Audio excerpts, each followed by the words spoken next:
What's your advice to men to get women's attention? You need to be rich, strong, smart, intelligent, charming. Yeah, we live in a status society now, so it's hard. So as a man, you have to be doing something to try and improve your status. Yeah, physique is one thing, money's another thing, who you know is another thing. There's lots of different ways to do it, right?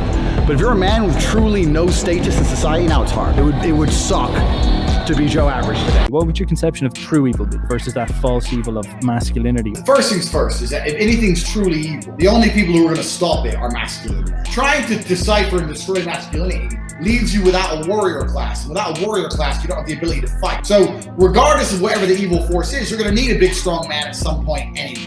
How the hell do you even go about getting a Bugatti in the first place? It's difficult. There's a lot of people in the world with money. There's only 60 in the world of these. I first walked into the Bugatti store in Germany, in Munich. I said to him, look, I'm interested in possibly buying a car. And they were like, yeah, whatever, goodbye.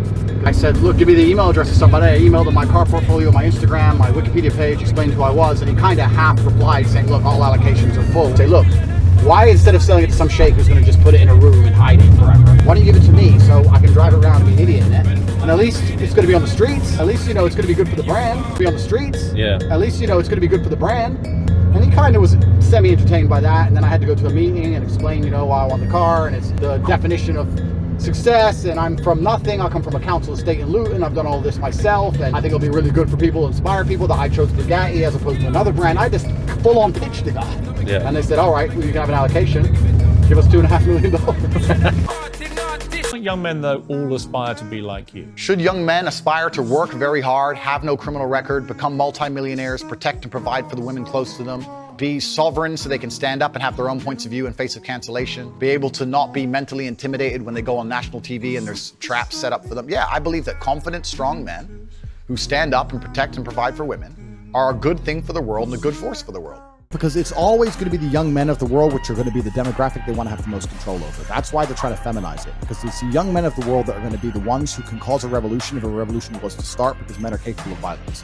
So they have to make sure, when you're in charge of the world, you have to make sure the young men are not controlled by anything other than your ideals and your systems. Because if they all get in a big group and say this is bullshit, you have trouble. If enough military-age men get into one place and say no, that's when it changes. You sitting here on your platform telling people they have clinical depression, there's nothing they can do about it. I would argue the point that if somebody has depression of any kind, whether it's clinical, whether it exists or not, whether they feel depressed or not, whatever, that taking control of their life, taking personal responsibility and working hard is always going to be the positive, best thing they can possibly do for their life. So sitting here saying, I don't believe in clinical depression, you don't believe in depression. No, I don't. I believe that people can take control and fight against things. I believe in personal sovereignty. Right.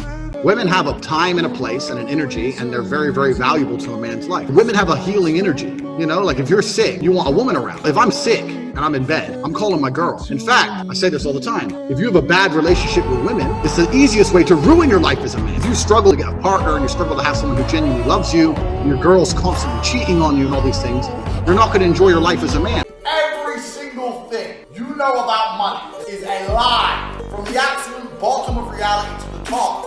I have learned that the entire game is rigged. The way you pay taxes is rigged. The way that the government's work is rigged. All of it's rigged. You should know this. You know the rich don't pay tax. Why? Because the rich write the tax code. The people who control the system have made the system to benefit themselves. And for that reason, everything they teach you about money is a lie. They want to keep you ignorant. I don't believe you need to be more motivated. What you need is more energy. Most people are low energy people. You do what you need to do, and you're very happy to just watch TV in between. The reason I am so successful is because I had so much energy. It takes a lot of energy to do the training required to be a kickboxing world champion. It's a lot of energy to run multiple companies. It takes a lot of energy to do all this. You need energy.